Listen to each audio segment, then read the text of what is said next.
All right, let's dive into a pretty radical idea today. What if every time someone gets richer, someone else somewhere out there actually gets poorer? Is our entire global economy a game of creating new stuff? Or is it just a giant game of musical chairs with money? Let's get into it. So it really all boils down to this one simple question. When we talk about economic growth, are we actually creating more value in the world, or are we just moving existing value around? Are we making the whole pie bigger for everyone, or are we just fighting over how to reslice a pie that's always a fixed size? That's the core conflict we're going to unpack. To really get our heads around this, we have to start with the basic concept that this whole worldview is built on. We're about to step into a world of very clear winners and very clear losers, all governed by the super strict logic of what's called a zero-sum game. So what exactly is a zero-sum game? Well, it's basically any situation where the total amount of stuff, and that could be money, power, market share, you name it, is fixed. It can't grow. And that means for one person to win, another person absolutely must lose. The gains and losses always cancel each other out. They add up to zero. And look, this isn't just some abstract theory, right? Think about a poker game. The money on the table, that's all there is. The game doesn't create new money, it just moves it from one player's stack to another's.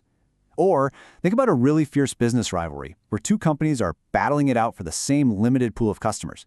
Every single customer one company gets is a customer the other one just lost. These are perfect, real-world examples. Okay, so how does this actually play out? Let's peel back the first layer of this idea, what we'll call the strategic game. This is the level you and I see every day where all the competition and rivalry is happening right out in the open. This simple little equation right here, this is everything. It's the one single unbreakable law of this layer. Gain equals loss. Every single win, every transaction is perfectly mathematically balanced by a loss somewhere else in the system.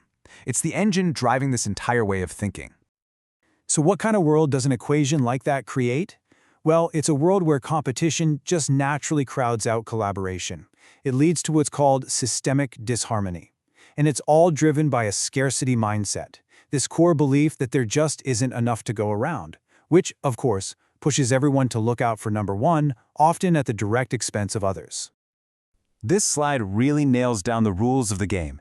First, the resources are fixed. Second, a winner's victory isn't just a victory. It structurally depends on someone else losing. It's not a bug, it's a feature. The whole outcome is decided inside this closed loop. Every single exchange isn't making new wealth. It's just shuffling the old wealth around. But, individual actions are just one part of the story. To really see what's going on, we have to zoom out to the second layer, the system's ledger. This is where we stop looking at the players and start looking at the massive economic systems that are actually writing the rules of the game itself. Okay, but this is the big one, right? This is the question you're probably all thinking. We see governments print trillions of dollars out of thin air, quantitative easing. Surely that's making the pie bigger. Surely that breaks the zero-sum rule? Well, the argument here is that it's not quite that simple. This quote from our source material is absolutely key. It suggests that monetary policy doesn't create permanent real value. Instead, it redistributes perception. It creates a temporary advantage, a feeling of growth, that the system, by its very nature, has to balance out eventually. The mechanism behind all this is called utility transfer. Just think about things like taxes or subsidies, or that monetary stimulus we were just talking about. The idea is that these policies don't create new benefits out of nothing. They just move benefit from one place to another, from one group to another, or even from one point in time to another. So here's how that whole cycle plays out, step by step. First, you get the policy intervention, that massive injection of new cash. This creates what feels like an expansion, a temporary illusion that, hey, maybe we've broken the rules this time. But eventually the system reverts. It finds a way to equalize. It balances that initial gain with a loss somewhere else. And that loss often shows up as inflation, which quietly eats away at the value of everybody's money. And that brings us to the final and honestly the most profound layer of this whole idea, the universal zero. We're moving beyond just economics here. This is almost a philosophical or even metaphysical take on the nature of balance itself. Now, when you see the number zero here, don't think of it as a negative thing. It's not a void, it's not failure. In this way of thinking, zero is the ultimate center of gravity. It's the point of perfect equilibrium that the entire system is always being pulled back towards, no matter how hard we try to push away from it. This leads to a concept that sounds like it's straight out of a physics textbook: the conservation of value. The idea is that the total amount of value in a closed system stays constant. It can change its form, it can shift from cash to assets to debt, but the grand total never truly goes up or down.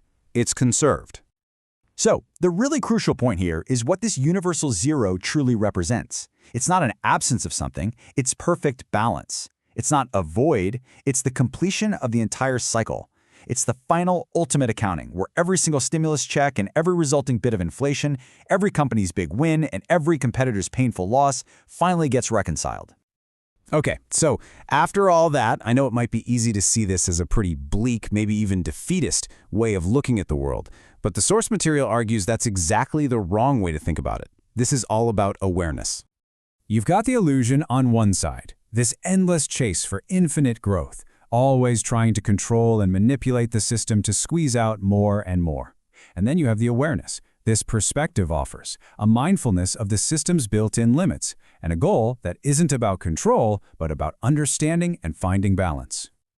Look, this whole perspective isn't meant to be cynical. It's really a call to look beneath the surface. It's asking us to see the hidden costs and the invisible trade-offs that are propping up our entire economic world, so that maybe we can make smarter choices about the systems we all live in.